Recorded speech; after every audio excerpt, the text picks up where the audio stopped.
प्यारे देशवासियों, नमस्कार। आज मैं बहुत गंभीर मुद्दा आपके साथ साझा करना चाहूंगा। आपको मालूम है, अभी वक्फ बोर्ड का बिल पास हुआ है, लोकसभा से भी और राज्यसभा से भी, और अब वो राष्ट्रपति महोदय के पास जाएगा और कानून बन जाएगा। लेकिन इसके पीछे एक बहुत बड़ा खेल हुआ है, बहुत बड़ी एक साजिश इसके पीछे थी। उसको छिपाने के लिए ये बिल आनन फानन में लाया गया है। बहुत बड़ी साजिश थी। यानी आपको ध्यान होगा, प्रधानमंत्री महोदय 2014 में जब प्रधानमंत्री बन के आए थे, तब इन्होंने जियो को लॉन्च कराया था। इनके दोस्त का जियो, मुकेश अंबानी का जियो को लॉन्च कराया गया था। और कितनी शर्मनाक बात है, देश का प्रधानमंत्री उसका ब्रांड एम्बेसडर था। खुद प्रधानमंत्री महोदय ने अपनी सरकारी कंपनी को डुबाने के लिए जियो के साथ हाथ मिलाया था, दोस्त के द्वारा। यानी एक प्रधानमंत्री देश का सरकारी कंपनी को डुबा रहा है और दोस्त की कंपनी को उठा रहा है उसी के खिलाफ। इससे ज्यादा शर्मनाक, इससे ज्यादा दर्दनाक शायद कुछ और हो नहीं सकता है। और अब ये वक्फ बोर्ड का बिल, मैं आपको इसकी तस्वीर बताता हूं। वैसे मैंने ये कल बता दिया था कि ये किस तरीके से साजिश के तहत पेश किया गया था, शुरू में अगस्त में भी 2024 में। लेकिन उसके पीछे का और खेल भी है। यानी आपको ये तो मैंने बता दिया था कि अगस्त 2024 में ये बिल लाया गया था और सेलेक्ट कमेटी को भेज दिया गया था बिना ही पेश किए। वो क्यों? क्योंकि इनके जो 4 सहयोगी हैं, चंद्रबाबू नायडू, नीतीश कुमार, चिराग पासवान और जयंत चौधरी, इनके साथ साजिश हो चुकी थी, इनके साथ मिली भगत हो चुकी थी पहले ही। इनको बता दिया गया था, क्योंकि ये इनका मुस्लिम वोट मिलता है तो ये मुस्लिमों के खिलाफ जाने का रिस्क ले नहीं सकते थे। मगर एक साजिश रची गई बिल को अभी अगस्त में कि अभी हम इस पर कोई आगे बढ़ाने की कोशिश नहीं करेंगे, सेलेक्ट कमेटी में भेजते हैं, आप अपने कुछ सुझाव दे दीजिए और विपक्ष अपने देगा। और वही हुआ, सेलेक्ट कमेटी में भेज दिया गया, जिसका जगदम्बिका पाल जो सांसद हैं बीजेपी के, वो इसके मुखिया थे। और वो 14 सुझाव उनके मान लिए गए और 44 विपक्ष के खारिज कर दिए गए। उसके पीछे चाल यही थी कि ये 14 इनके मान लिए जाएंगे तो मुस्लिम कम्युनिटी को एक संदेश जाएगा कि ये हमारे हक में है। खैर, अभी भी ओपन स्टेटमेंट दे चुके थे और सरकार का अभी वक्फ बिल लाने का कोई इरादा नहीं था। ये सच्चाई सामने आई है। अभी इनका इरादा था बिहार चुनाव के बाद, क्योंकि इनको मालूम है, हालांकि ये तो खुद कहते हैं हमें ना बीजेपी का वोट चाहिए, ना हम बीजेपी को उम्मीदवार बनाए, सॉरी मुस्लिम को, ये खुल कर कहते हैं ना तो हम मुस्लिम को उम्मीदवार बनाएंगे, ना ही हमें मुस्लिम का वोट चाहिए। इस किस्म की ये सरेआम सीना तान के बोलते हैं। लेकिन क्योंकि नीतीश कुमार के साथ इनका टाई अप है, अलायंस है, और वो मुस्लिम कम्युनिटी के साथ जुड़े हुए हैं, तो इसलिए इनका इरादा था बिहार विधानसभा चुनाव के बाद लाने का। लेकिन अब अचानक से लाया गया है। केवल 1757 करोड़ रुपए जो जियो ने हजम कर लिए हैं बीएसएनएल के, वो अचानक से बाहर बात लीक होने का खतरा हो गया था। उससे ध्यान भटकाने के लिए ये एकदम से बिल लाया गया है, ताकि पूरे देश का ध्यान इसी तरफ हो जाए।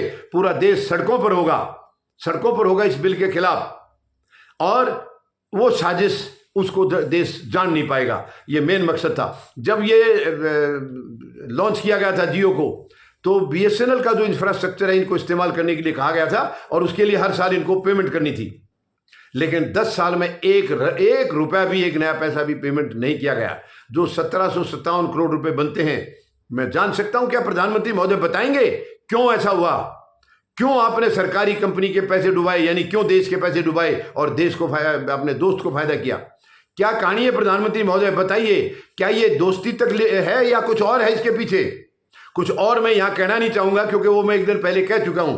और भी कई जगह बातें उठी हैं, अंबानी और इनके अडानी के और इनके रिश्ते के बारे में कई बातें उठी हैं। मैं आज उनकी तरफ नहीं जाना चाहूंगा।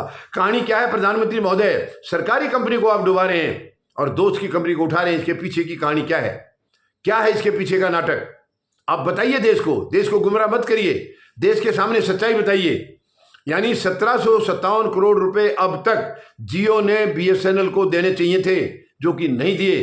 क्यों नहीं दिए? प्रधानमंत्री महोदय जवाब दीजिए, क्यों नहीं दिए वो पैसे? अभी पेमेंट कराएंगे आप उनसे ध्यान हटाने के लिए आप जो है वक्फ बोर्ड का बिल लेके आ गए, ताकि पूरा देश इसी में घुस जाएगा। कुछ कोर्ट में जाएंगे, कुछ सड़कों पर जाएंगे, आंदोलन करेंगे, कुछ और चल जाएंगे, लेकिन 1757 करोड़ की तरफ ध्यान नहीं जाएगा। ये बहुत ही शर्मनाक है। और ये देश का पहला प्रधानमंत्री या पहली सरकार मैंने देखी है जिसने की सरकारी कंपनी को डुबाने के लिए दोस्त को मदद की है। इससे ज्यादा शर्मनाक कुछ हो नहीं सकता। सरकार का कोई दोष नहीं होता है, सरकार का दोष पूरा देश है। सरकार का रिश्ता पूरे देश के साथ है, किसी एक के साथ नहीं होता। एक के साथ इंडिविजुअल रिश्ता होता है, वहां आप सरकार की सहूलियतें इस्तेमाल नहीं कर सकते हैं। ये बहुत ही शर्मनाक है। प्रधानमंत्री महोदय धज्जियां उड़ा रहे हैं, हर चीज की कानून की धज्जियां उड़ा रहे हैं। केवल 2 दोस्तों के लिए पूरा देश इन्होंने कुर्बान कर दिया है। उधर राष्ट्रपति ट्रंप के सामने पूरा नतमस्तक है, क्योंकि अडानी को फायदा कराना है इनके खिलाफ। हालांकि इनको मुझे लगता नहीं लीगल केस में मदद मिलेगी। और इधर मुकेश अंबानी को बताइए, बीएसएनएल को डुबाने के लिए और जियो को उठाया है। मैं यहां मांग करता हूं, प्रधानमंत्री महोदय से मांग करता हूं, प्रधानमंत्री महोदय तुरंत ये पेमेंट कराइए। जियो को बताइए तुरंत बीएसएनएल की पेमेंट करिए। वो हम सब का पैसा है, पूरे देशवासियों का पैसा है। वो बीएसएनएल यानी सरकारी पैसा है। एक दोस्त के पास क्यों है वो सरकारी पैसा? शर्मनाक है। माननीय सर्वोच्च न्यायालय से भी मैं निवेदन करूंगा कि जियो को आदेश दिया जाए और प्रधानमंत्री महोदय को भी निर्देशित किया जाए कि ये पेमेंट तुरंत रिकवरी कराई जाए। जियो को भी मैं कहना चाहूंगा, आपने इस्तेमाल किया 10 साल तक इंफ्रास्ट्रक्चर, मेहरबानी करके वो पैसा पेमेंट करिए। क्यों आपने दबा के रखा है? क्या कमी है आपके पास? आपने तो वैसे ही बहुत भर रखा है। और आपके दोस्त की तो मेहरबानी आपके साथ लगातार पहले से भी थी और 11 साल में तो रही है, जब से ये प्रधानमंत्री बन के आए हैं। फिर आपके पास तो वैसे ही धन बहुत है।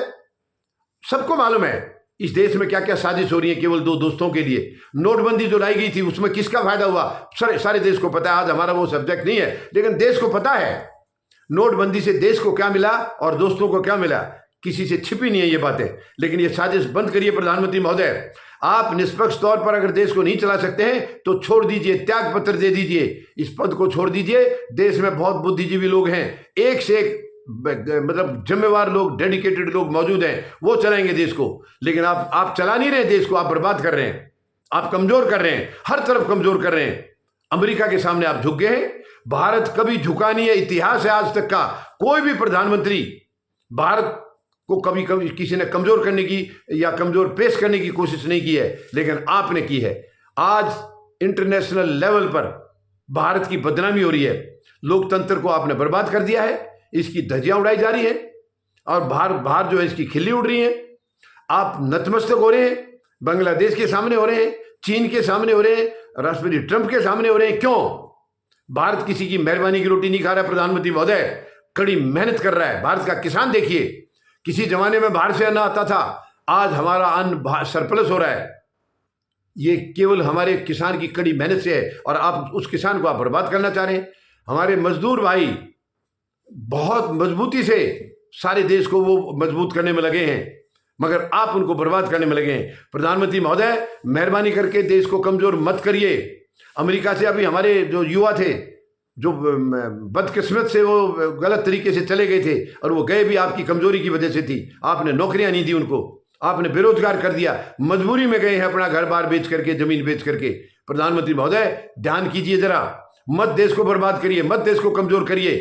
भारत कमजोर ना कभी रहा है, ना आज है और ना ही कभी रहेगा, लेकिन आप इसको कमजोर करने की कोशिश कर रहे हैं, कमजोर पेश करने कर रहे हैं आप। मेहरबानी करके बंद करिए, ये धंधा बंद होना चाहिए। और तुरंत जियो कंपनी को कहिए कि वो पेमेंट तुरंत रिलीज करे, वरना हम शांतिपूर्ण आंदोलन करेंगे देश भर में। ऐसे पैसा नहीं छोड़ेंगे। धन्यवाद। जय जवान, जय किसान, जय हिंद।